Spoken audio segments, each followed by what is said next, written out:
Welcome to the HPTVPodcast, where we talk about everything to do with Harry Potter and the coming TV series that is really far away, we know nothing about, and it's great. I'm Mitchell Marshall, here along with my wonderful co-hosts Stephen and Jamie, sometimes pronounced Jaime. Today we're going to talk about theme parks. We like theme parks. We're not Disney adults, but we go to theme parks. We like theme parks, and I think they bring the story to life in a really cool way. And of course, they tie into the visuals of the movie and the story of the books. They're like a nice collation of them. And we've kind of talked about our experiences going, but it's a fun one to kind of dive a bit deeper into and see how it is going to change in the future. We're going to kick off with a little history lesson from Esteban. Yes. So I was thinking back to the many, many years ago now when I remember we first started getting rumors of a theme park. So this was like back when, oh man, I want to say it was between Goblet of Fire and Order of Phoenix, the books coming out. And so it was around the same time the movies. I think you had the first couple of movies out and everything by then. So there was kind of like a lot of hype and there was a lot of Harry Potter in the media and you started hearing a lot about this. Some fun things that I didn't know as I looked into this. I guess I'd heard rumors at one point that Disney was thinking of doing Harry Potter Land, but I didn't know how far it actually got. So in like 2003, J.K. Rowling had signed a letter of intent with Disney. And so in 2003, 2004, they were meeting. Universal had kind of given up at this point because they're like, hey, Disney's going to get it. And so in 2004, Rowling signed the letter, which the plan at that point was 2 rides, a restaurant, and a retail component, so I guess like a gift shop. But the rides that were planned were Defense Against the Dark Arts ride. So it's kind of like the Buzz Lightyear ride, if it's been on that, but instead of shooting the guns, it's like with a wand. And so you're trying to kill the bad guys, I guess. And then a petting zoo, a Care of Magical Creatures petting zoo, which I thought was very interesting because would they be real animals dressed up as magical creatures, or would you be petting animatronics? Like, I don't know how that would work, but Disney probably would have figured it out. And then a minimally themed quick service restaurant and again, like a gift shop or something. So the reason it didn't go through, another really interesting piece about it was not meant to like mimic the movies and the production or the scenery and everything for the movies. It was intended to be focused on the books. So kind of independent of the films and all of that, which I thought was interesting. I could see Disney doing that because maybe they wouldn't want to drive another company's movie attendance, but at the same time, it's really weird to think about. Animal Kingdom? Well, like, was it where Avatar is? It was intended to be in Magic Kingdom, where 2,000 Leagues Under the Sea used to be, which I think is actually where the Buzz Lightyear ride itself actually is now. So it makes me wonder if that was the area. It was Nemo. No, you're right. It is. Well, it's no. Nemo in Magic Kingdom. Do they have a section? But with Magic, it was somewhere in. Never mind. It was somewhere in Fantasyland, is what it was. So I don't know my geography that well. I guess listeners are going to be furious at our Disney geography. Well, the Disney adults are all is an Epcot, right? Yeah, isn't it gone now? Like, the summer is only on for a very long time. That's the thing about it. So anyway, it was that area. So not to confuse anyone even more, but it was in my Fantasyland somewhere. But yeah, it was meant to be based on the books and not on the movies, which I thought was weird. But then, so the reason it fell through was that it was too small. Rowling wanted something more, immersive, and she wasn't given enough creative control. So they kept pushing back on her, I guess, trying to do other things that, they're kind of, I'm sure, going the route of, we're Disney, we know better, just let us do our thing, right? And then the other thing that really turned her off was Disney's insistence to include like other brands. So like the gift shop, she wanted to be a Wizarding World exclusive gift shop. They wanted to include all their other Disney stuff in there too and just have some Harry Potter specific stuff, which she didn't like. They were also insisting on including like other brands that they worked with, so like Coca-Cola and things like that. And she was not a fan. So that ended up falling through. We could have had Coke flavored butterbeer flavored Coke. Disney's pitch for the movie was also really bad. Like, they wanted to blend elements of the first 3 books into one.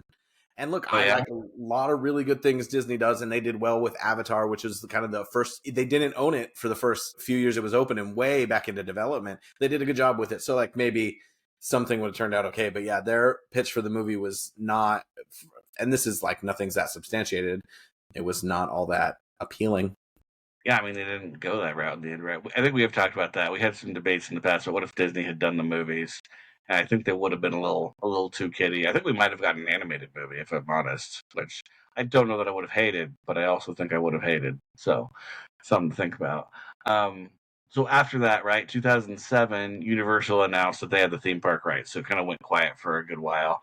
And over 2007 is when kind of we're all waiting on the last book and everything, right? And so they announced that, leaning into the hype, and everybody was freaking out, losing their minds. And it was a couple of years. It wasn't like now where they like leak stuff on the internet and everything. I don't think much of that happened. I distinctly remember wondering what the heck is going on with Universal. And so in 2009, they unveiled a whole bunch of their plans and showed some models and stuff like that. And then it opened in 2010. So it opened in June of 2010. Mitchell and I went in August of 2010. So we were there. I went in June of 2009 and looked over the fence. Oh, I could see that. Were you able to see anything good? I don't know. But even Universal's plans, Universal was like really struggling at the time. So whereas Rowling couldn't get the creative control she wanted, and they weren't doing things her way at Disney, at Universal they went like the complete opposite direction, and we're like, whatever you want, we will do it. And it worked, right? Because it really reinvigorated Universal. That park is both of those parks now they have Harry Potter elements are just they're killing it. And that was one of the things that really upped the game. It was also a game changer in the sense that you didn't really have like entirely themed lands. I think Jurassic Park might have been the only exception at that point. But like you didn't have an Avatar, like Mitch was talking about. You didn't have Star Wars, Galaxy's Edge. You didn't have these entire chunks of theme parks and multiple rides dedicated to one IP. The closest you could come to was like, I guess Islands of Adventure also would have been Dr. Seuss Landing. Yeah. The marbles there. But again, you're talking multiple characters and stories all kind of grouped together into one land for their Marvel island and stuff. And so this was really the first time they did that. And I think they proved that, you could do it well. And now we've got, frozen lands coming to different Disney parks. You've got all these, they're doing a lot more of this, which is kind of cool. So just going from there, continuing our history lesson, right? So in 2014 is when they opened the Diagon Alley piece. And so that was in the other Universal Park in Orlando. And then they added the Hogwarts Express, which goes back and forth between them, which is pretty cool. And then you had in 2014, they opened the park in Japan at their Universal Studios. And that's based around Hogsmeade as well. So they don't really have the Diagon Alley aspect. Hollywood Universal Studios opened theirs in 2016. And then Beijing opened in 2021. And again, all of those are Hogsmeade based. So any of like the Diagon Alley aspect or the things they're adding to Epic Universe, which is supposed to open later this year in May, those are all unique to Orlando. So if you want to see the good Harry Potter stuff, you got to come here to Orlando. Orlando's the place to be. It is. I did not realize Hollywood was that much later. I know. I was surprised. I didn't realize Japan opened before Hollywood did. It's interesting because there's kind of a complaint now in the theme park community about Disney duplicating things across parks a little too much. Like the Space Mountains are kind of different, or they are now, and there's like, well, we don't want clones of things everywhere, and it also makes it a unique destination. If you're like, hey, if you want to see Frozen, you have to go to. Well, now there's going to be 3 of them, but interestingly, Orlando's not one of them, because I always thought, maybe because I went to Orlando, I was like, Orlando should have everything, and then you take little bits. But like in Asia, Zootopia is much bigger, and so they have a Zootopia land, and I know that's Disneyfied, but you have to think with Universal. Let's jump into the next bit and Stephen, please sprinkle in history along the way. But Hogsmeade comes with one major ride, which we will talk about. They altered an old roller coaster to be Harry Potter themed, and then added a small roller coaster, and that was the thing. And then the little shops and the 3 broomsticks. And they've really have 4 clones of that, which I don't think they'll ever do again. And we'll kind of talk about the future. And what's so cool about it is, J.K. Rowling always wants control, but it's how immersive and detailed they made it. They did it on a Disney level of theming and immersion and even service. Like everything was just at a higher level when you went to the Hogsmeade section of the park. And it's now raised Universal's profile. It is why I don't think they're quite a rival, but there is definitely now a reason for people to stay in Orlando longer or go and just visit the elements in Universal. Like Harry Potter changed that game. And I think this will come out with us being like they did pretty good, but maybe we just jump right into the very first one. And again, as we described Hogsmeade, you can duplicate it 4 ways across. Like the layouts are very similar. The shops are similar, let's talk about Hogsmeade and what's there ride wise. Jamie, do you want to talk about the castle ride, the Forbidden Journey? The Make Me Sick ride? Yes. Hey, before Rise of the Resistance, it was like one of the biggest advancements in using a new ride system, but it does make a lot of people sick. Well, and it was that time of that technology using the screens plus the movement. But when this ride came out, it was it dated kind of fast, which is rough, but it was like super cool. So the best part of the ride is like the queue is through Hogwarts. So hands down, I mean, you can actually just go do the line and exit if you want. That was like so exciting to be inside Hogwarts. Like, I just remember that. And even you're outside and like the greenhouses and all that kind of stuff waiting.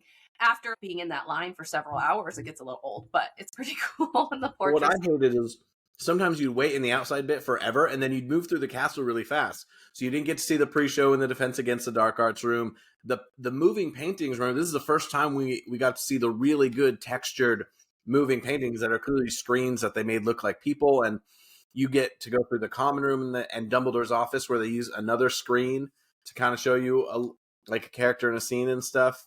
It did seem they were putting like all this incredible stuff in the castle, and yeah, I was just like, I could just hang out in. And you can't really capture it. Like if you try to like take a picture of the portraits and stuff, it doesn't turn out as good. So I'm always like, nope, you got to go see it. Like it's just not as good. We tried that first time Mitchell and I went. Like I remember having like a pretty good digital camera and taking a ton of pictures, but it wasn't enough. Like you couldn't like convey to other people like how cool it was to be there and be in the middle of it.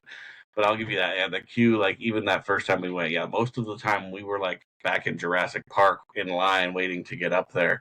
But once you do get into the gates, it's like, yeah, you're very much like in Hogwarts, and it was really cool to see so much of that in person. One day, I mean, this is totally off subject, but one day I'll have to have Isaac sing you his Jurassic Park, Jurassic World entering into Hogwarts. He came up with a song because the amount of times we got back and forth, he's like, I can't even do it, but usually both of the scenes. But anyway, it's a robotic arm ride, which is really cool. So you're hanging, swinging, but you're like going up to the screens.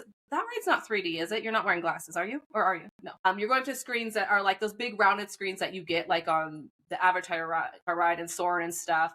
But then there's actual like practical animatronics too. So you go through the Forbidden Forest, you get chased by a dragon, you're flying through Quidditch. It's a really cool ride. It does. That's one of the best parts is how they were able to integrate that, because you do have the globe that you're in with the simulator, and so whichever direction you look, you're in the world, which is really cool. But then you have these practical elements, everything that they worked in with it too, and you have like air spraying on you, so you feel like a spider is trying to touch you, and the heat of the dragon fire stuff like that. Well, and then the Dementor element, which I think I've been to Hollywood. I did not ride the ride there because I don't ride that ride too often, but there was this element, which I don't think they really do anymore, where they would capture your face. One of the Dementors would take a picture of your face and it would show up in the smoke, which was really cool. So like a lot of fun interactive stuff. That was a lot for the ride. And I know in the beginning, I think of all these rides, they've had issues with them breaking down a lot, but it is like, they're always doing new and exciting things, which they kind of have to do to capture like people, but it was there's certain elements, a big ride.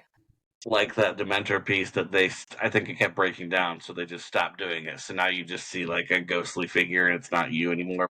So the ride's shutting down all the time. But yeah, over time it's kind of, I don't want to say degraded a little bit, but they've taken away some of those extra elements because it just causes more downtime, unfortunately. They have like refreshed the screens and stuff. Like they do know it needs to last, but I do think just the robotic arm and the fact that you're moving and then it can tilt and turn you and everything, I'm surprised it hasn't been duplicated more. We'll talk soon. Going to be some more duplications of it, but it does make some people sick. Like, and you can see how really you can get out of the immersion. You can see bits of the ride, but yeah. I've been on when the lights are not like the lights come on. Yeah, the lights are on.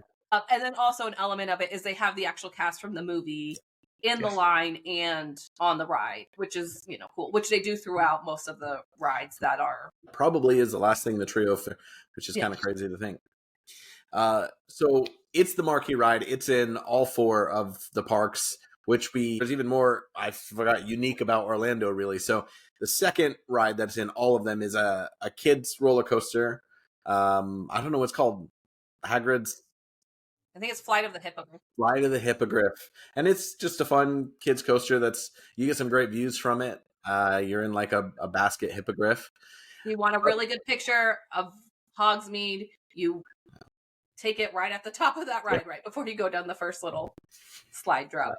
Orlando itself originally had a ride there called Dueling Dragons, which we had ridden when it was Dueling Dragons, and it was two different colored roller coasters, and they would be the part of the time, and then you'd have to go apart and your feet almost touch, and it was a really popular ride, and it was aging a little bit, but they rethemed it to be kind of Tri-Wizard, and that is, again, there's no other park in the world has a secondary main ride, and they took that down and ended up building Hagrid's Motorbike Adventure, which has themed elements where you see Hagrid's creatures. It has like an unexpected, I don't know, we're spoiling everything, unexpected drops and backwards elements. It's really smooth, but it's still family friendly, and you feel like you're riding a motorbike, unless you're in the sidecar, which I did for my wife, and that's how you know that I love her. And so you kind of have these two e-ticket rides, and then a kids one, and then the shops and things like. Let's not go into too much depth because I want to talk about Diagon Alley next, but the theming is just great. In the bathroom, you hear Moaning Myrtle. You have the 3 broomsticks in the we'll talk about food and butterbeer later. Yeah, I will say that was like a shocking part, was like how realistic they made the shops in size. Like, it's tiny, you're smushed in there. And I thought that's something they would, and they kind of did when they added like Nocturne Alley and all that on the other side. But they're still, the newer ones they're building are still pretty tiny. So it's kind of like, you want us to buy the stuff? Come on. But I think it's also an element of that, like, you feel that pressure of like, there's so many people I'm just going to grab and buy. So maybe it works for them. I don't know. Oh, I should add, experience-wise, there is the wand, the Ollivander wand experience, which is like a little show, and you can be chosen and have a unique wand you're giving to yourself, which there weren't even that many of when you started. I'd rather buy a character wand, which were like 30 when the park's open, and they're like 65 now. Jamie's literally got a stack there, a paycheck of wands. But yeah, there's like the 3 or 4 shops and some butterbeer carts, and that's kind of like what makes up Hogsmeade. But anything on Hogsmeade before one of you guys want to talk about Diagon Alley? I think the only other thing in Hogsmeade that's cool is because the castle is there. I don't know about in Hollywood, but at least in Orlando, they have different castle shows that they put on that are pretty cool at night, and they'll project them in the castle. And so there's a holiday themed one, and then there's kind of the regular one they run during the rest of the year. Which, I mean, there's more to talk about when I have my complaints. But it's a really cool show, and I wish everyone could go in and see it. But like the logistics for getting people into and out of that area is a freaking nightmare. If they add Hogsmeade in other places, they need to put that castle somewhere where it's like by that, center lake, and everyone can see across it. You could have that show at night, and everyone would see it together. So, and Orlando is the only place they have Diagon Alley, and they also have the Hogwarts Express, which is cool. So it's in a separate park, technically. So if you have a 2-park pass, you can take the Hogwarts Express over to the other side. I feel like we always end up going that way. Hogsmeade, the last time I went, we went the opposite way. Me and my little family. So that was like a new adventure for me. But yeah, you can go over there, and they have Diagon Alley. They have another Ollivander's, that's where it is in the books, but they built it in Hogsmeade to sell it once. They have the ice cream shop, which the ice cream used to be pretty good, and I feel it's gone down in quality, but the butterbeer ice cream is always really good. They have Gringotts, and what's the name of that ride? Escape from Gringotts? Which is a really cool ride as well. They also have cast in it. It's like a kind of like a train ride. I don't know if you've seen the part of the movie. The queue also is, so cool being in Gringotts. And they have the dragon on top of Gringotts. So I think I don't know how long is it, like every 15 minutes or something, it shoots out fire. So you'll see everyone stop and trying to film it.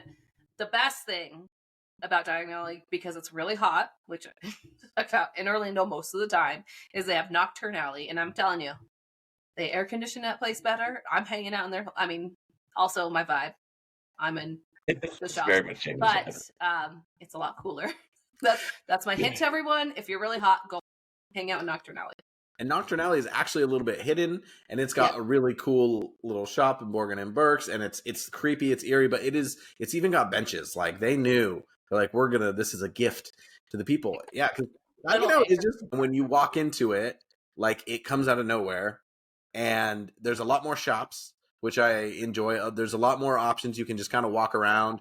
And they have like a robe shop where there's clothing, and a creature shop, and they have the Weasley twin shop, which I think when you walk in and you see that and there's the fun to it, it's an incredible bit of theming throughout Diagon Alley. I think when they added that, it was them building upon what they had already done and showing that they're going to keep it at that level. They probably need a second attraction there. I don't know how much space there is for it. And obviously they're really trying to get you to go to every park. So they're not really expanding those Harry Potter bits, because Lost Continent, a waste of space, is still there in Islands of Adventure.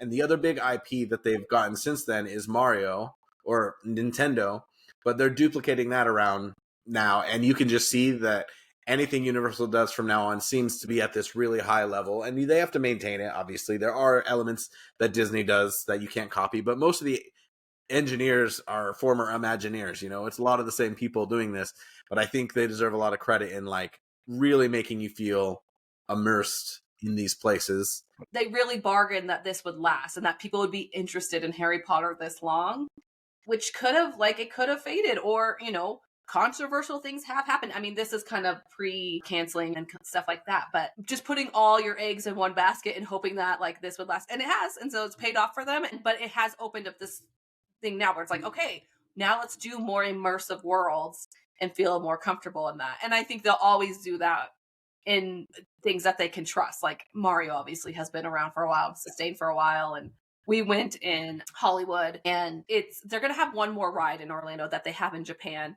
But it's pretty small, but it is, when you in there, it feels cool. It feels like you're in the video game, which is awesome.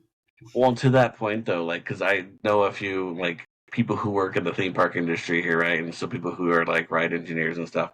So two really key things. One is that Disney and Universal both have begun, I don't want to say begun, but like over the last 10 years or so, there's a lot more like outsourcing of that kind of process. So there's a little bit less of the Imagineers doing every single element. They focus on the theming, but then they'll have another company come in and do kind of like the ride system itself. And then they just layer on top of that, whereas it used to be from the ground up, right? Walt would build every single thing. But they also do things like where they give themselves some room to retheme it. So Avatar, with the Avatar Land, I don't remember what the backup plan was, but they had a very clear like backup plan in case that next movie turned out to be terrible, or like people just didn't go for it. And then they had this giant land that was Avatar themed, and they were going to pivot it to something else if they needed to. So it is just like you said, you're putting billions of dollars into these, and part of it's kind of like fingers crossed that this is gonna work out for us. You know what I mean? But I'm glad they took the leap, because it came out pretty good. The thing about this too is people who aren't necessarily big Harry Potter fans are like, well, like the immersion is cool, the rides are cool, like they still want to go, because the other stuff that has come out Harry Potter, like Fantastic Beasts films, did not do well. And we'll talk about Epic Universe in a bit, where part 3 of this is going to be based on not just that trilogy, but the film that everyone hated, because the first and third one actually are better than you remember, or not bad. It obviously didn't capture people, but it's so funny that it's based in Paris, where the second movie was, that I've only seen once. I'm gonna rewatch it. I am, but I have only seen it once too. But I do think too, even as like a movie fan, like of movies in general, it's cool being in there. And I will say, like, you get a little bit of that at Disney, like, and they're doing more and more, but you feel like you're in a movie, which is really cool. And so whether or not you're like necessarily a Harry Potter fan or even a fan of the movie, I think when people walk in there, they're like, oh my gosh, like the details of everything, the books in the bookshop. And they have, throughout both parks, they have an interactive thing with the wands. So you can buy interactive wands now, which I think at Orlando you can only get interactive wands. I might be wrong about that. But you can like do little spells and move things, and that's fun. Like my kids love it. Adults love it. Everyone. My kids would spend all day when we would go. They would want to just spend the entire day with the wands trying to get each thing to go. And like you had to do the movement just right and stand in the right spot and all that kind of stuff. But like, it's pretty exciting when it happens, when the ring comes down or the thing spins out of existence and stuff. Like, yeah, they love that more than a lot of the rides. It's interesting because a lot of people are like, oh, now there used to be like these mixed lands or even original IP. Like obviously like Pirates of the Caribbean was original before they turned it into a successful franchise, and they failed to take a couple others into franchising. And so, but these lands are so immersive that I was like, even though I understand IP is taking things over, when they do it right, it is really cool. there's also some really half-assed lands. Like there's one here in England called Chessington World of Adventures, and they have a Jumanji land. And I like the new Jumanji movies. And it's kind of funny how they try and make it work, but just anything to put on there. They're adding like what's that Minecraft thing the kids love? You could have an incredible Minecraft world, and you can tell that they're just going to slap it on something to make money from it. But well, I digress. Let's go one more time. We're going to go. Hopefully we've explained that. I mean, if you've been there, we might have over-explained it, but it is really fun. It is really immersive, and I think we're really positive on it. And we'll relate it to the new show and think about the future in just a minute. But first, we're going to go Howler, and we are going to shout out some of the negatives. And I don't think I had put a note in the negative section, although there's obviously imperfect bits, but I know you guys have thoughts. So my biggest one, and this is coming from someone who lives here, right? Orlando is just too freaking hot for anything that's supposed to be based in Scotland. Or like Hogsmeade literally has snow on the roof everywhere around, right? And it's supposed to look like snowy Hogsmeade, which is the best way to see Hogsmeade. But not when it's 110 degrees outside and you are literally cooking. And in that case, it's like, find me the frozen butterbeer because I just need to keep chugging those things. It's too hot. I haven't been to the other one. So Jamie, I don't know, is Hollywood less so? Is it not as hot there? I mean, overall, I think that Hollywood in general is less hot, but just the one day when it was a very hot day where we did drink hot butterbeer, which we'll talk about later, which is the best butterbeer, just because so me and my sister are like sweating drinking hot butterbeer. But yeah, it's hot. And the way Universal Hollywood is set up is really weird anyway. They just don't have the space, so things are kind of just shoved in. It's like one big long line of like amusement park. But yeah, I mean, it's just, obviously they have to choose those locations because it's hard to have a theme park in cold places, even though some places do it. But yeah, it does not feel like, I just wish there was more, like, let's flow some cold air, some fake snow around. Okay. We just went through here in Florida. You get like 4 to 6 weeks of like cold weather, right? And I remember because we've done these previous podcast episodes, and we were talking about this one. I was like, man, this is when I should be going to Hogsmeade, so I can feel it in the cold. 1 year, Mitchell, didn't we go when it was cold, and that's when we watched the castle show and stuff, and it was like, I loved it because cold. It was like low 60s, high 50s. But in Orlando, that can feel cold. Oh yeah, those Asian parks like Osaka gets cold, so you can have much more of a genuine cold experience. And I don't know how cold Beijing gets, but it's not the same type of climate. And LA can obviously get a little bit colder, and it doesn't you don't deal with the humidity as much in California. So it's the theme park capital of the world. Like, we kind of can't change that now. All that's there, and you live there, so it's gonna be. But that's gonna be one of my life goals. Is I want to go watch the castle show in the cold, where I can see my own breath and drink the hot butterbeer. I think we're doing a podcast trip to Osaka. Figure out. Let's do it. Well, because like you talked about California's layout, isn't that nice? I wonder what those layouts are like. I've seen vlogs from them. Like, I know Beijing has this amazing Jurassic World ride. Like, I'd love to go to those places, but that is quite a trek for a bit of tourism when we have the main things here. Whereas like Tokyo Disney is owned by the Oriental Land Company. It's not owned by Disney, and they do things on another level and some really cool stuff that Disney doesn't do. So like one time, yeah, I'd love to go out to Japan. It's a little out of the budget right now. I mean, Florida's a little out of the budget for me. So one day, but I think it is really cool how it has expanded. It has been successful enough, but I hope the next time one of those has an expansion, they do something unique to that place. And that would certainly turn into a real bucket list destination. But the other thing that they're used to in Asia is small spaces. And we talked about the shops in Hogsmeade. They kind of fixed it with Diagon Alley. There is a little bit more space in some of the shops, but generally no. And they said, oh, this is intentional. But man, it is so cramped. And when they want to do a show, it's bottlenecked, the shape of it.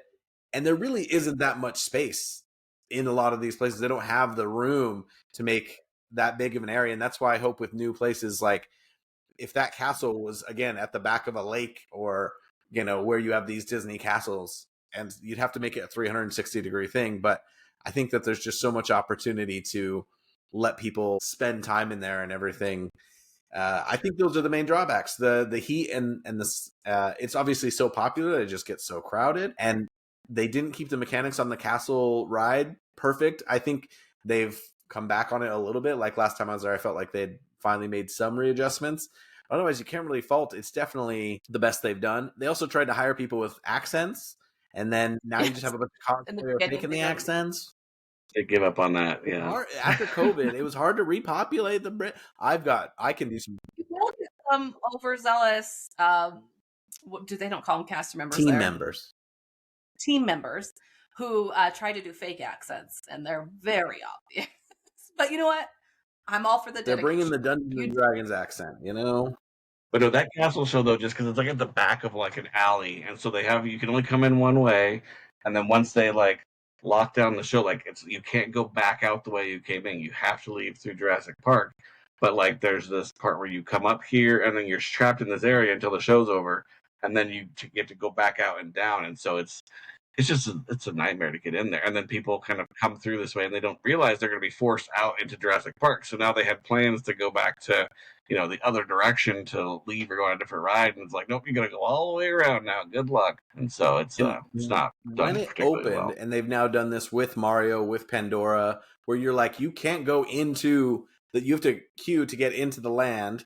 And then there's this huge line, like they have one-way systems. It was so hard to get anything done in there. And that's why, like now, I was there one time and it was really late at night and it was so empty. And I was like, I sat on the half wall by the bathroom and the 3 broomsticks. And I just got to take this in for a minute, because how often does it happen? Oh, one thing I wanted to add also when we were talking about the train is that there is a little show while you're on the train. You are physically moving, and then there's stuff going on. And they fixed Hermione's voice. It used to be the worst Scottish Hermione of all time. And the show is different both ways. So it's worth riding both ways. And the station is very realistic as someone who spends plenty of time in English train stations. But let's jump over to the Pensive, where we're going to look back at literal memories. If you guys, I think I just accidentally shared one. So maybe you guys have each a memory or two that you want to throw in there. And then we will talk about the most anticipated part, the ranking of the butterbeer, and chatting about the food that we eat in the park. So did one of you guys have a memory that stands out to bring in? I was actually going to go with butterbeer. I think I've talked in other episodes a little bit about kind of just that first time walking into Hogsmeade, and you get the music, and like you come around, you can see the castle. It's really freaking cool. And then to be able to just grab a butterbeer, and the frozen kind is the best kind, by the way. We'll get into that. But and just sip on that while you kind of people watch, or you make your way up toward the castle. Like that, the first couple times we did that was awesome. Yeah, that'd probably be my favorite memory. That and taking my kids for the first time after my 2 oldest had read the books, and like because they'd actually been before they knew what Harry Potter was, and so it didn't really mean anything to them. And after they read the books, and then we walked into the land, there was like you could see their brains explode a little bit and stuff, and it was more meaningful. That's a very close second. My first time going, I told in another episode how I like made Mitchell and my dad like hang out there. I definitely got a little teary-eyed being there, but I am a crier. So it was like it was just cool. And I like the first time I went was with my brother who had already been there, and with my dad, who's a pretty like calm guy. So it was like I could just like take it in, and it wasn't like having to run everywhere. And then taking my kids, my son likes the first 2 movies, but my kids have not read the books yet. So and it's usually like after, like we usually do it last after like several days of Disney, or they're just tired by that time of the day. So they don't love it. So I end up like, my husband is very kind, and he'll usually take the kids off to do something else. Like we do, they do the Wizarding World, and then they go and they love the train and, all that. And my daughter's starting to really love rides. So she rode Flight of the Hippogriff this last time and really liked it. But I get to spend like my time alone there, and it's usually like a crazy vacation. And so it's just like, I get to like wander the shops and like hang out there. Last time I just went and rode Green Dot single rider by myself. So a lot of things like that. But I always let my kids go. Like our tradition is like they get to go to Honeydukes and just pick whatever they want, because I think I would have loved that as a kid, even though the candy in Honeydukes isn't that great. But they always pick the giant lollipops, which are like disgusting and get gross. You never finished. But it's like me trying to build that magic for them. This is the greatest place, and you're gonna love it. Okay. You got to start going there at the beginning of the vacation, Jamie. I know. Oh, I do want to say one of my favorite memories is we all went without Mitchell. But it was like all the cousins got to go, and like all the girls were wearing like cute little like Hermione / like Hogwarts student, and the boys were wearing cloaks and like little t-shirts, like Harry shirts and everything. The little wands, yeah. And it was really cute to have them all there together and just hanging out the 3 broomsticks. I loved the pictures. and you will all have to go with my child. I mean, I will say I've probably been spoiled in the fact that I've been quite a few times over the years now. Like going for the first time with Steven was really special, and then every time I get to go with someone new, I think we went back and checked this. I think I went with everyone in our immediate family for their first time. So I was there with, we have 3 other sisters and my parents and stuff. It was just every time to see someone appreciate it.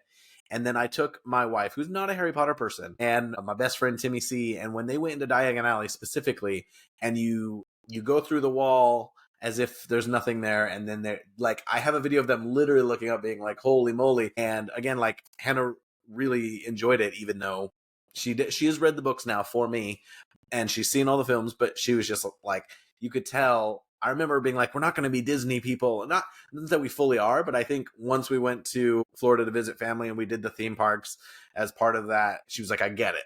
She's like, I wouldn't spend my whole life and checkbook on it, but I get it. And so all of those have been really cool. And the first time I got to see the Castle Show, because that didn't come until later. The first time I had warm butterbeer, because it's actually the best. All right, let's move forward.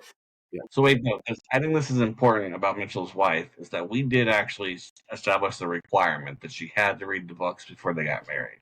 So they're like dating, and she's starting the books. And I remember getting like, because you were having her do book and then movie, I was right? mad With about each that. of them. I wanted her to read all of them, and I think she did read the first 2, and then we watched the first movie. But then she was essentially 1 for 1, and I was like, no, because then you're equating too much. But it was enough of a win to get her to read them, and at the time she had a long bus commute. And my wife is Northern Irish, she is British, but she's a little bit younger, so Harry Potter wasn't as prevalent. And also her parents weren't super fond of the witchcraft element, which like I think a lot of people like, especially her parents were a little bit older, they didn't know, and so they kind of equated it with that. So it just wasn't part of her life, and she's younger than me, so she had kind of missed it. So she didn't ever like fall in love with the magic of the books, but she has an education on it, and she enjoys my appreciation for it and allows me to collect. I try and collect all the different covers of the books and everything.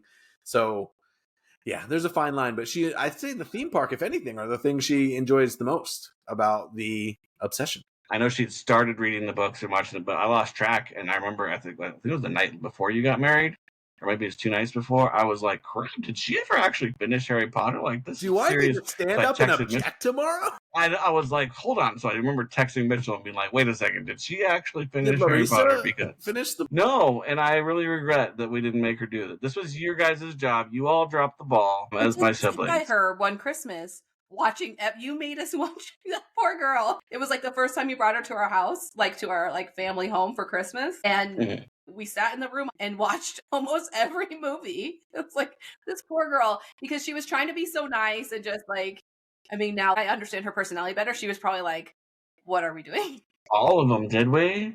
Well, I don't know if we watched I all think of we may them. have over the course of like a week and a half, 2 weeks of that Christmas break. We probably did. I did watch on the day of my wedding. I wasn't nervous, but there's so much waiting around. Like I got ready and I was like, I just do nothing. A photographer comes and then and so I did have Harry Potter out because that's on Netflix. And I've already said that, but it's a really nice perk that because any Airbnb or hotel you go to, you can put Netflix on. I did watch the Potter movies on the morning of my wedding. So, and 3 of my good friends wore house ties to the wedding as well.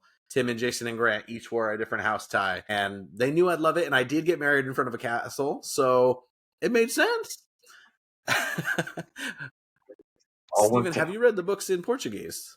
I have, yes. Yeah, when I lived in Brazil for a while. So I don't know if I shared that. So my wife is Brazilian. So when we got married, we lived in Brazil for the first few years.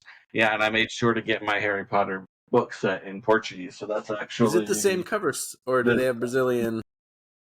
Yeah, they're the same covers, actually, but they're in Portuguese, so sei lá custa much. But yeah, it was one of the first things I did when I moved to Brazil. I bought these off of their version of eBay, and it's kind of because they're kind of... We didn't have these back then, but they're like... It's like a... I don't know, it's a paperback, but it's like a thicker... I don't know. It's not quite a hardback. They don't really have hardbacks on there, but yeah, so I got these right away, and that was... one of my wedding gifts to myself, I guess.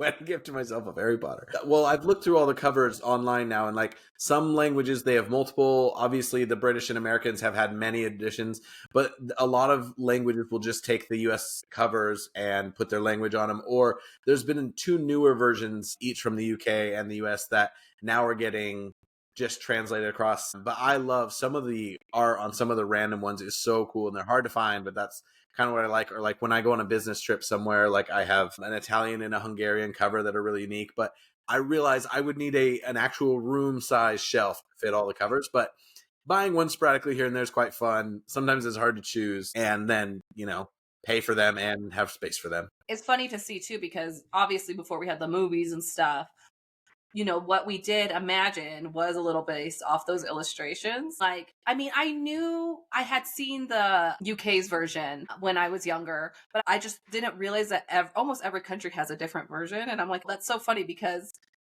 we picture everything so differently because we're starting off with that like one cover photo or the little like chapter illustrations. But like a lot of my ideas of what people look like were based off of those. Before the movies, when I would imagine, like you said, it's drawn, right? So it's illustrations.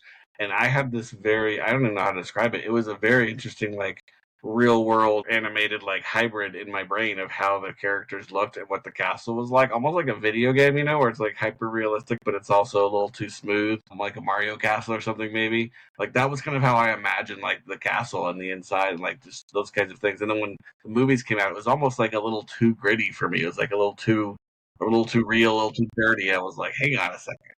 Like I saw like everything really shiny, goldish kind of. We had the Chamber of Secrets for like PlayStation 2, and I remember the main spell was like Defindo, and I'm like, that's not in the books, but it was cool because it was different, and yeah, some of the different art is like wild. I'm like, that is not what it was supposed to be, but some of my imagination was off. I remember imagining Malfoy with black hair. I just missed that at some point, and that has since been ruined. But this is the Italian one, and I was really torn because they have a very ominous looking Prisoner of Azkaban. I know most people are listening to this, but it's a really cool, very different version of the burrow. And so I was just like, I think that is an interesting way to do it. Maybe I should just get a giant mosaic. I haven't made. They're all online, but I'm a nerd. Wallpaper. We've been sidetracked.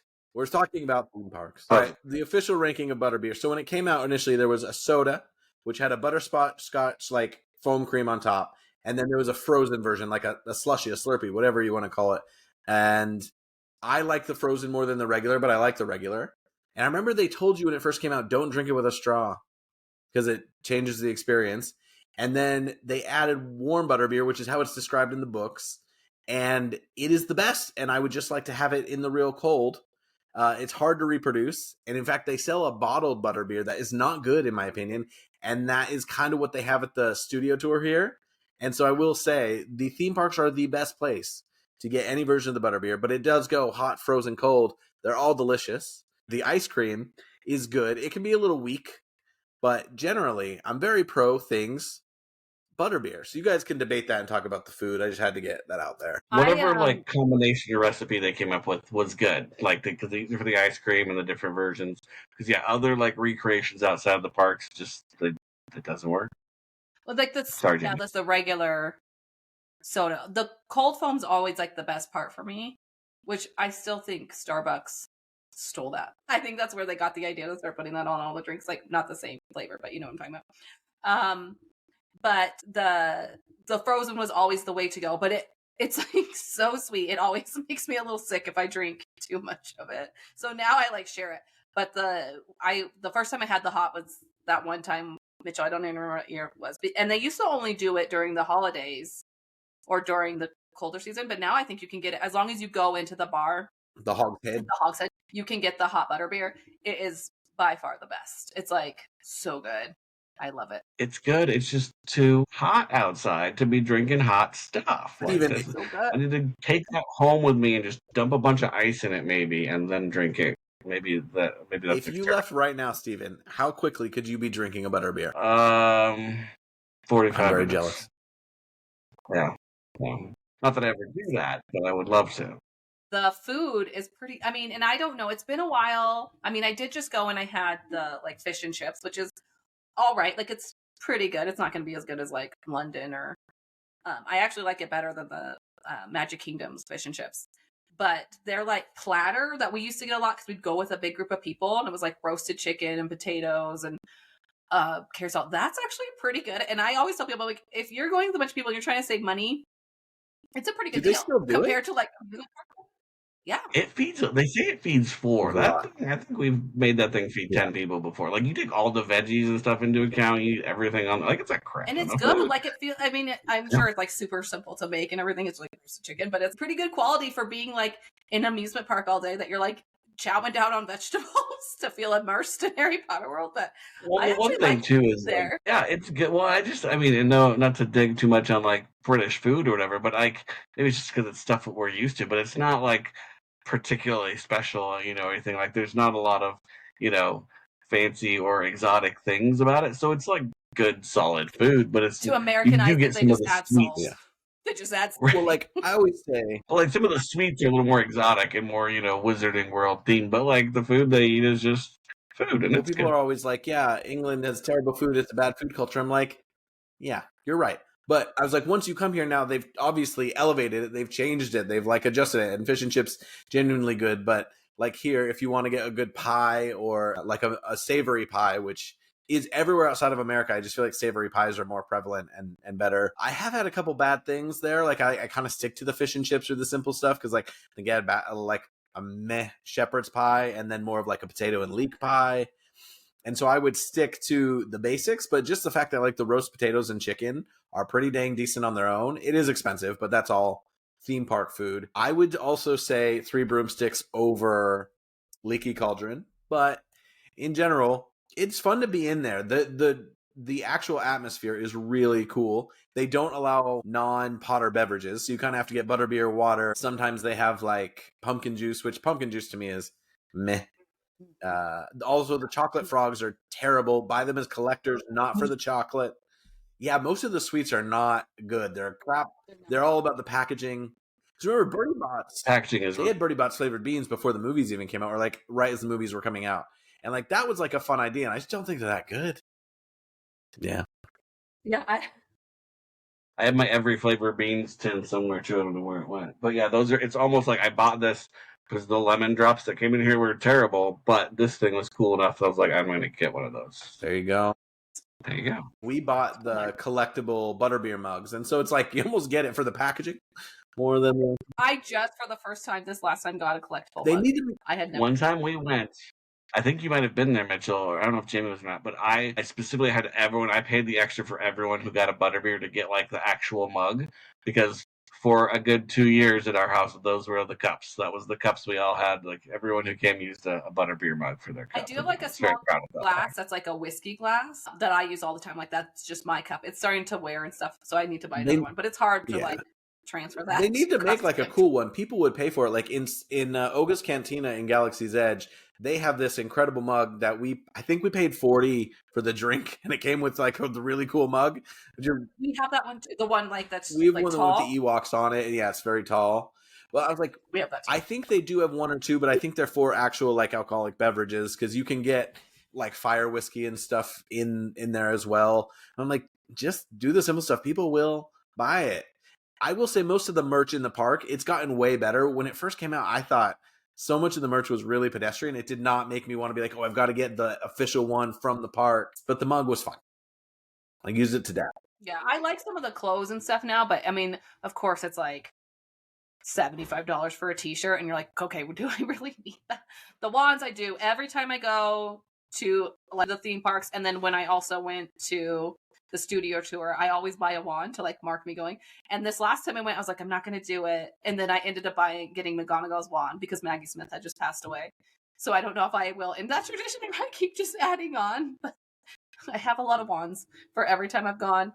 And I have. They're going to keep coming out with new ones. So there'll be a new one every single time if you want. Well, and what they start out at like $35 or something, which seemed. I want to say they were 25 or 30 bucks like to start with. That, and I'm still buying. It was expensive back then too, but not nearly as expensive as now. It's crazy. Because I went to the studio tour fairly recently because our other sister was here with her son, who I think is 8, and it was fun to go with them and to look at the wands. And I think they started like 40 pounds or 45 pounds, which isn't bad, but then they're not interactive. But they don't feel that different from the ones like this box here is a Walmart one, and I've been given those as gifts. They don't feel that different, and they come with their own little stand. But I probably will keep getting ones. I think I've bought Slughorns and Sirius Blacks before, and then I have 3 more in here but they're like mystery ones. You don't know what you're getting. So they're a ripoff, but They've got us. And like I don't really go to do like the interactive things. So like some of the ones you have to buy, at least in Orlando, interactive like for certain characters now. And so I'm like, well, I own the interactive one, but I don't know. And I don't know how long those last. Like I don't know if I take one from like 3 years ago if it still works. So this is good for anyone to know, but if your wand ever stops working, you can take it into one of the wand shops when you're in the park and ask them to repair it, and they'll take it in the back and fix it for you. Wow, that's cool.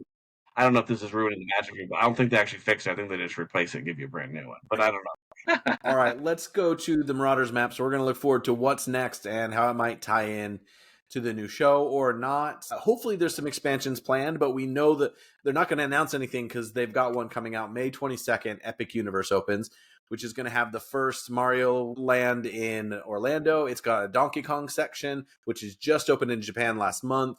It's going to have a Monsters area and a How to Train Your Dragon area. And then the middle is not themed, but they have like a dueling roller coaster, kind of like what we talked about. It looks like it's going to be really cool. The Harry Potter section, it is massive. It's got these really high buildings, and it's modeled after Paris, the Wizarding Paris.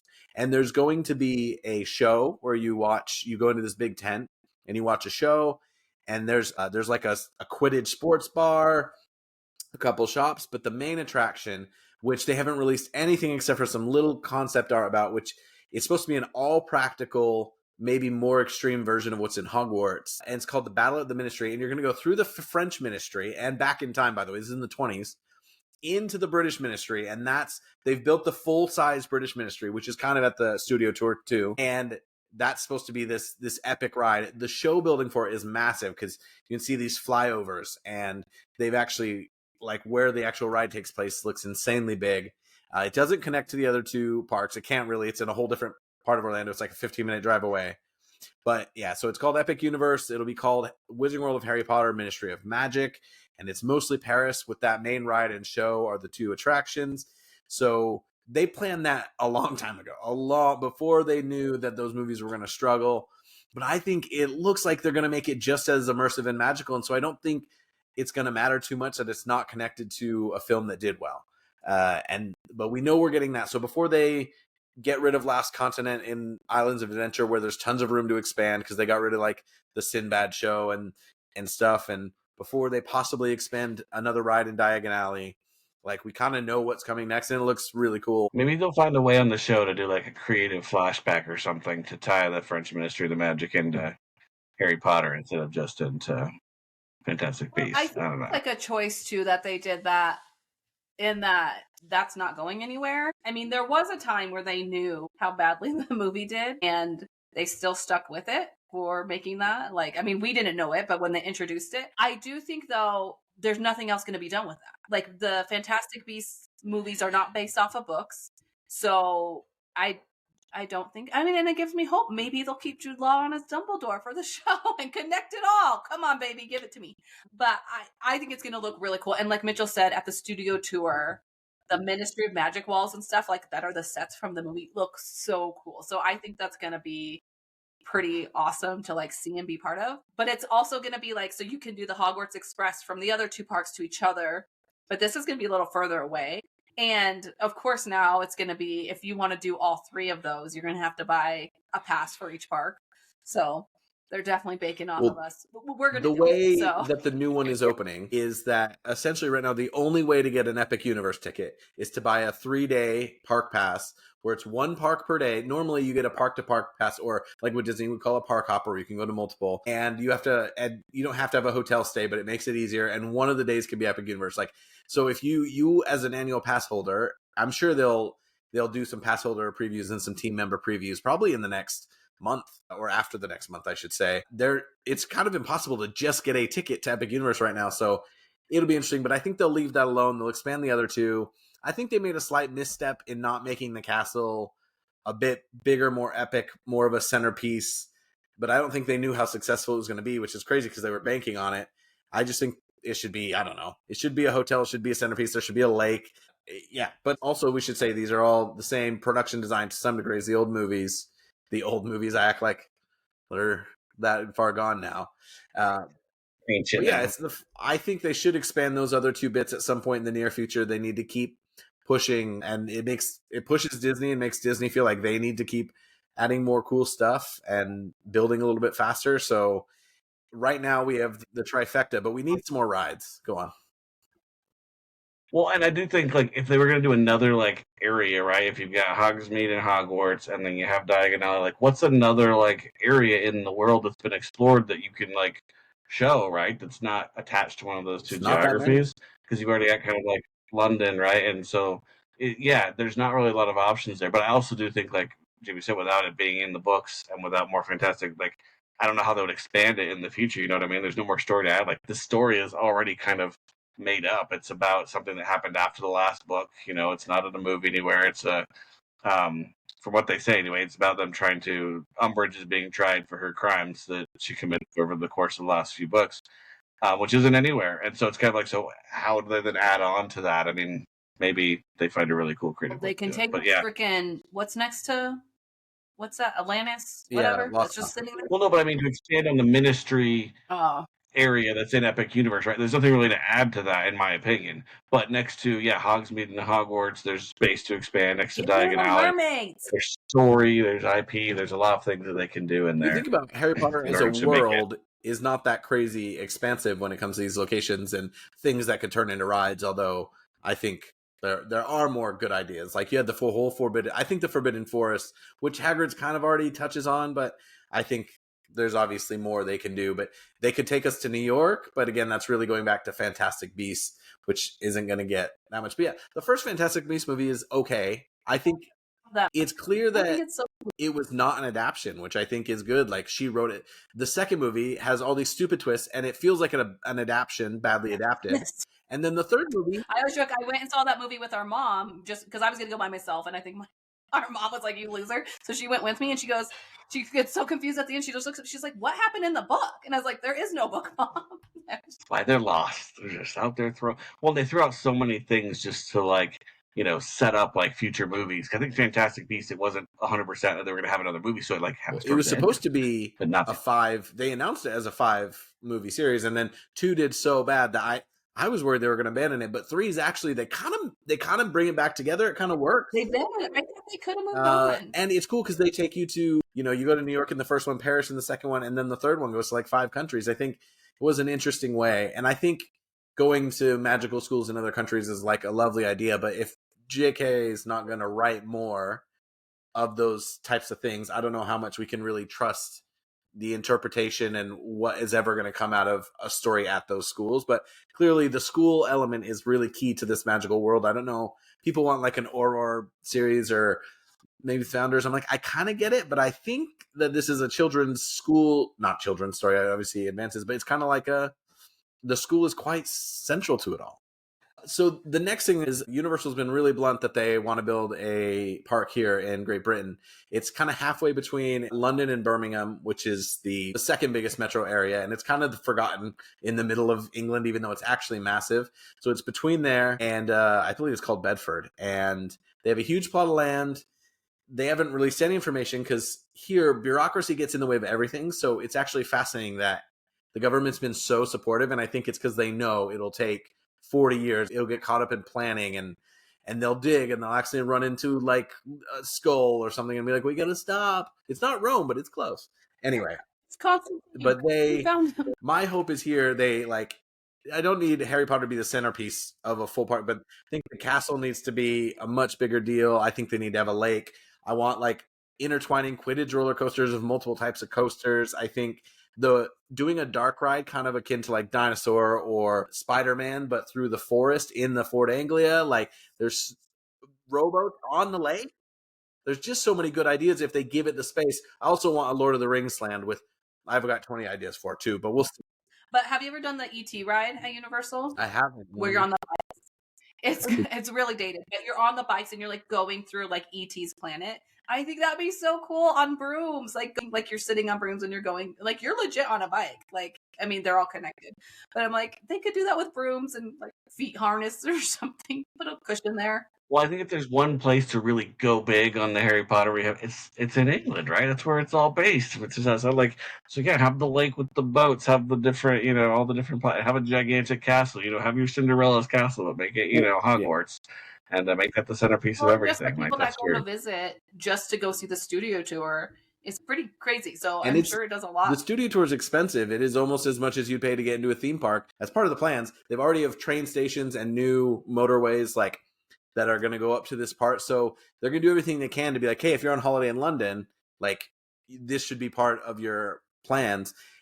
So I feel like there's so many great things that they could do with it, and they could make it the centerpiece or at least a huge piece and say, okay, we're going to give it this amount of space.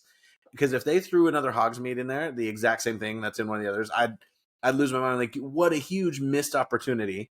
And again, so Universal has been growing a lot, whereas Disney has right now, is it 3 or 4 Asian parks, and then they've got Paris, and then they have Orlando and LA. Universal has gone in recently to the Asian market like really strong, and so they're only missing Europe as far as these big destinations. Obviously, like South America and Africa just don't have the support for these right now, but it's crazy to think they're going to put it here instead of on the mainland. And so they've got to make every opportunity that say, okay, you're going to London, one of the biggest destinations in the world. What's going to bring you up here? And I think there's ideas outside of Harry Potter, but I hope they do it that way. I hope it's unique. And the other thing is if it doesn't get approved until next year, they could base the visuals and the production off of whatever the TV show is going to present as like, here's our version of Hogwarts and Hogsmeade. I really think they should do Hogwarts in the grounds because like there's so much you can do without even connecting it to Hogsmeade and Diagon Alley, and you could add those later. I think the possibilities are limitless, and if they get permission at that point, then we could see that incorporated, which make it fascinating to have two really different versions of the same thing. But we're seeing that with Disney, like things being themed to the live action stuff now. Well, I'm really curious to see too, like you said, because we have the original trio, right? They're filmed like in the Forbidden Journey Castle, right? Are they going to refilm that with the new cast at some point? Maybe. Like it's really weird to think about. And like, how different is the production design going to be? Like, is it going to be where you can just put these new people into the same space, or is it going to be significantly different to where you got to keep them separated out? You know. So, and I wonder too, like, is there any restrictions there? Is Warner Brothers, Universal, or something? Have they told the people creating the show, right, that like, hey, you can't go too far from this because we've already invested billions of dollars in all these theme parks and other merch and stuff, and so they have said though that they are going to try to keep like the look. Oh, I don't know what exactly that means. It's not that I don't like the look, but I think you gotta make it your own a little bit, like the Burrow on that different book cover. I think it doesn't have to be drastic, but I don't want Hogwarts to look the exact same. And I think you keep it in touch without being too much the same. But obviously that was a good point of the originals. But if you just slap a new cast in the same environments, I get the story will be different. I think it just has to feel a little bit different. And that's a place where you could get creative, but still hold to the spirit of the books and not. I don't think people get confused. We've got 17 Spider-Mans out there. Like, people know the difference now. Fans know the difference. It's just a multiverse of Harry Potter. Boom. Okay? They could explain that. And then Daniel Radcliffe's going to come through a vortex. I love Andrew Garfield. Deadpool did it for him. Last thing, let's say, I think I just went really hard on this, but obviously it kind of did go with the Marauders map and where we want to see things go. But between the space that we know is there at Islands of Adventure, or I don't know if there's space in Los Angeles, but like, what do you guys want to see added to these parks that could really enhance the experience, or maybe make one of them different from all the copycats? Or what would you want to see in Great Britain, or a fourth gate in Orlando? Like, just tell me one little or big thing that you think could be added to the Harry Potter theme park universe that would make it really cool for you. I think they could do like a Triwizard thing with that, like Atlantis whatever land or something with like the mermaids in the lake. But like, I think it'd be really cool if there was a ride that kind of took you through the Triwizard Cup and like doing each challenge in a different way, because Universal has done these kind of cool things where it's like how the Twister ride used to be, where you're like, you just go stand in a room and you're like experiencing a tornado. I think they could do something where they've done before, where you mix like a ride with like walking and moving from area to area. But I think that'd be something cool. Obviously a huge investment and a lot of work, but I think it's something that would be awesome. We want a lake. We want a maze. I want it all, baby. I honestly don't know. I'm trying to think through like all the different possibilities, and I mean, I think it's just got to be something. I don't know, magical, and it's just gotta be fun. I wonder, there might be something cool with like some kind of boat ride, like a log flume maybe, or something like that they could do to integrate, get a different kind of ride system involved. But yeah, no, there's so many just moments out of the books or even out of the movies I think they could grab and say, okay, what would that be like? Like, I don't know, in the first book when Harry is, running through the forest from, he's riding Firenze maybe or something like that, right? There's these cool things that could be pretty awesome. So I think there's a lot of room. They need to put something, but they also better not screw it up. They could do a flat ride that's just like the Whomping Willow. Like, I think even adding something that just helps with capacity but is really well themed, but maybe isn't the most original ride in the world, like just something more to grow on. We'll say the last thing I thought of is how cool would it be and how much would people pay to have, like, if it was a full-size Great Hall to eat in there, or to have have a special paid Christmas dinner with a show above you in the sky. That's what I want. But I would pay. That's true. If they created a hotel. I mean, obviously Disney tried to do this with Star Wars and it failed, where it was like an immersive. It was too immersive. It was too many layers. It was too immersive, where you went to work, like you went to go work as a Star Wars person or whatever. But if they made a package where you paid to stay in the hotel, you ate in the Great Hall, call me, I'm there. I would do. You could say, oh, you stay in different levels of rooms. You can have a common room duplicate as a suite. You can have the kitchens be kind of a little cafe. You could go to lessons. I always thought of a kiddie coaster called Flying Lessons as well. But I just think you go to potions class, and they do, that's more something interactive you do on a cruise. You make something original, fun, silly. I don't know. You tickle a pear and go see the house elves. Yeah. You climb through portraits to get the moving staircases. You're already building a theme park and hotel. Why not? Anyway, the world is our oyster, but I think it's exciting. I think it's the best element of Harry Potter outside of the books, the most successful one. It's a cash cow. It is interesting because you think it's all done by Warner Brothers, even though, or it's all done by Universal, which is actually a rival with Warner Brothers now in these ages of streaming and content and whatnot. But I think it's working out for everyone. And I'm glad it didn't go to waste or get ruined by Disney. I love you, Disney. But also, it took Disney 4 years to make Tron, and it took Universal 4 years to make Epic Universe. I'm just saying. Well, just to acknowledge that I don't think we would have Galaxy's Edge if it wasn't for Harry Potter. I don't think they would have done Avatar the way they did. I think they would have tried to Disneyfy it more, and they actually did a lot more like the film and just counted on them being very good rides. So I do think the whole Wizarding World theme park changed the industry theme parks, which I think is really cool. Yeah. And people are saying Universal's rivaling Disney. I don't think it's to that point. I think there's still something different to being on that property, and that you're in a city of it. And it's funny how they call Volcano Bay another gate when really Disney has 2 water parks no one even needs to bother with or talk about, even though they're decent. But Universal is certainly you can't call them nothing. They're no longer they're no longer between Six Flags and Disney. They're so much closer to Disney now than they used to be. And I think it's exciting, and unless they build that exactly the way I just said it in England, I'm moving back to America. So come on, let's get it together. But anyway, there's many theme and amusement park subjects worth discussing that I can't even afford. All the cool ones in Europe that the Americans never really go to, I can't even afford to go to them. So it's I'm just gonna have to keep going to Orlando to visit my brother and sister and the roller coasters and the Harry Potters. Anyway, hope it keeps getting cooler and better and better. And I think I'm worried we forgot some details because you guys kept throwing things out there. I was like, oh yeah, I wanted the interactive wands and stuff. Hopefully we covered the breadth of the magic and immersion that these bring in. Did you guys have any final thoughts on Harry Potter theme parks or any thoughts on the upcoming Harry Potter television series that we need to hear now? I don't think so. I like the theme park a lot. I think it's fun. I wish there was more and it was bigger, but I also understand the constraints of it all. And just Hagrid's motorbike adventure.